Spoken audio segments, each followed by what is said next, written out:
2024-25 অর্থ বছরের জন্য প্রস্তাবিত বাজেট গণমুখী, বাস্তবসম্মত এবং সাহসী হয়েছে বলে মন্তব্য করেছেন আওয়ামী লীগের সাধারণ সম্পাদক ওবায়দুল কাদের।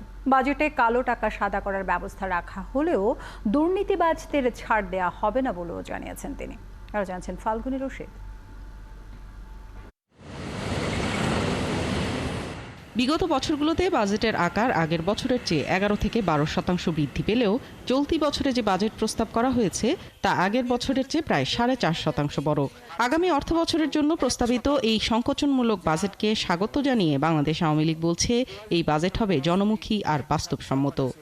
এই বাজেট পরিমিত,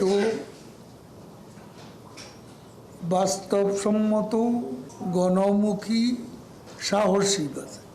অপ্রদর্শিত অর্থ মূলধারা আনার ব্যবস্থা, ব্যাংকে আনার ব্যবস্থা করেছে। ব্যাংকে আসলে এখান থেকে ট্যাক্সেশনেরও সুবিধা আরও বাড়বে। কাজেই প্রধানমন্ত্রী যেটা বলেছে, মাছ ধরতে গেলে আধার দিতে, সে কথাই বাস্তব। দুপুরে রাজধানীর বঙ্গবন্ধু অ্যাভিনিউয়ে আওয়ামী লীগের রাজনৈতিক কার্যালয়ে বাজেট পরবর্তী এক সংবাদ সম্মেলনে আওয়ামী লীগের সাধারণ সম্পাদক ওবায়দুল কাদের বলেন, যারা বাজেট নিয়ে সমালোচনা করছেন তারা ক্ষমতায় থাকতে না পেরে ক্ষোভ ঝাড়ছেন। সিপিডি কি বললো, টিআইবি কি বললো, এসব নিয়ে আমাদের কোনো মাথা ব্যথা নেই। ওরা সবাই বিএনপির সুরে সুর মিলিয়ে কথা বলে।